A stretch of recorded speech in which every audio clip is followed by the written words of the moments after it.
All right, everyone. The average Joe American is being convinced slowly by propaganda by our competitors in the lamestream media and establishment political complex that there's a problem with like a mythical army of Nazis online, that right-wing extremism and violence is being promulgated on YouTube and elsewhere, and we need like 10,000 times more censorship. Now that's all bullshit. Anyone who uses these platforms understands that to be the fact. But there is a rise in xenophobia within the United States. I've actually noticed it myself, and it has nothing to do with MAGA populism, building the wall or whatever. It has nothing to do with Nazis. It has nothing to do with anyone who would probably self-identify as being right-leaning. What it really has to do with is the Democratic Party normalizing the concept of making fun of Russians. Over everything else, I hate to say it, but it really is. I've seen it myself. As someone who analyzes, politics and ending up on political stories, I don't like being in an echo chamber. I'm not even a conservative, so, I use being liberal, and I go to Salon, and I go to their pages and sites, and when I read, comments that supposedly average people are leaving, a lot of it is really, really phobic against people of Russian origin. Like, oh yeah, Ivan over there.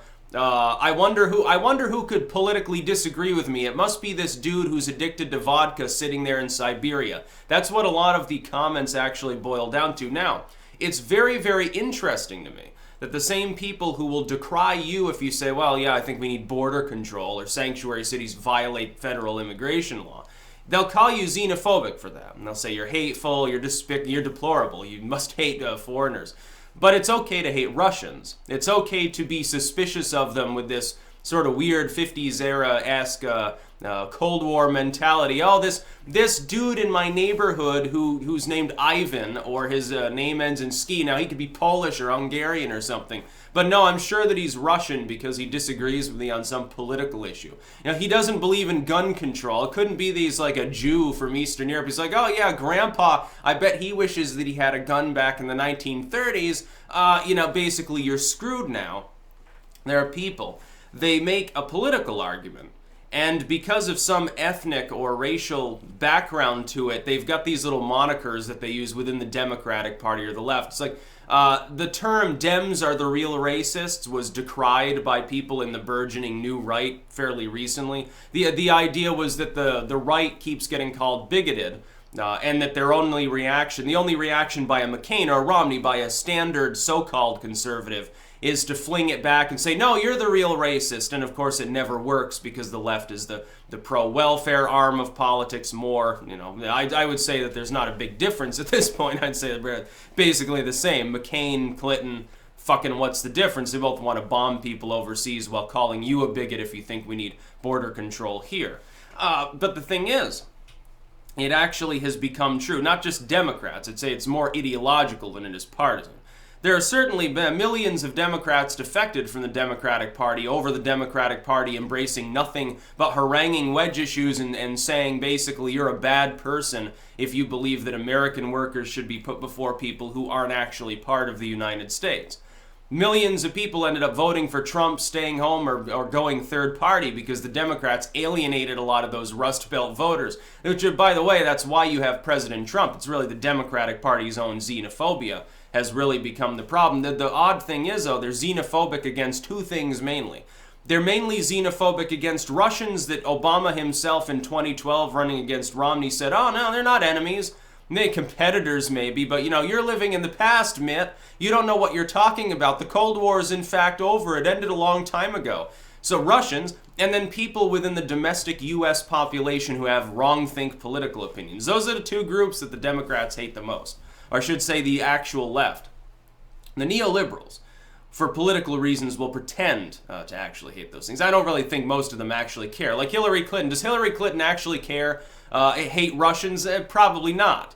No, she just loves money, and so she can get people to vote for her or give her power or give her a donation by talking about Russian collusion that probably never happened. It's easy. But for the last year, you've had consistently corporate media, legacy establishment political complex, both left and right, so-called on both ends, has harangued on the subject of Russia so much that people have begun to blame Russia for mundane problems. It's gone beyond a joke. It's gone beyond a joke of, oh, well, I spilled water this morning. Haha, it must have been those Russians. At first it was very tongue-in-cheek and very funny. And it is funny. There are still funny jokes that are made on an ethnic basis regarding sort of this Cold War interplay. That's very much true. It's beginning to get a little bit more sinister. It's beginning to approximate the kind of arguments that are strawmanned off on the right by the left. The left thinks that anyone who's not part of liberaldom in general must have severely bigoted beliefs, and in private they talk all this Nazi stuff. But really, they're very public about their xenophobia. And it is. It's a distrust and a dislike of a foreign group of people simply because they're part of a national origin. It's not really, has nothing to do with ethnicity so much. It has to do with anyone who happened to be born or live a long time in Russia is a problem that begins, though, earlier than this. You remember with Edward Snowden, when he went to Russia, people immediately suspected, he's going to give our secrets to Russia. Now he was actually giving it to the U.S. public and being in Russia so he wouldn't get deported back here, so that he wouldn't go to Gitmo or, basically be bereaved of a trial and tossed in the Huskow for 1,000 years, tortured or something by the CIA. That's why he went to Putin land. But it's gotten to the point where if you point out, hey, there are redeeming facets to Russian culture and maybe we want to think twice about starting a Cold War, people assume that you're sucking Putin off. They assume you're getting paid by Russians, or they assume that you must be far right. You're a bigot like Putin is, like Putin actually cares. No, he's just another oligarch. He wants money too. If he can get money by pretending to be a globalist, he's going to pretend to be a globalist. If he can pretend to be nationalistic and accomplish the same thing, he'll do that. He's going to do whatever's politically beneficial for Putin, because that's the kind of person that Vladimir Putin happens to be. That doesn't mean that Russians or Putin or the Russian state are responsible for every problem that we encounter within our culture. The fact that Putin provably has people killed doesn't mean he also fucked your election because you didn't get the result that you wanted. They've tried to, Italian election, they said he was going to interfere in France, he was pro-Brexit, he supported populism in Italy, so he's supporting movements that will arguably make his competitors stronger. Doesn't make any sense.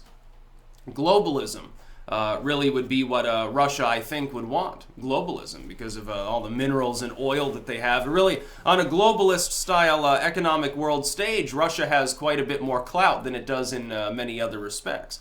In the diplomatic field, they're shrinking, but they still have an economic muscle that's substantial. I realize that it's no longer maybe a top-tier economy. It's rusted out, so to speak, in the wake of the USSR collapsing.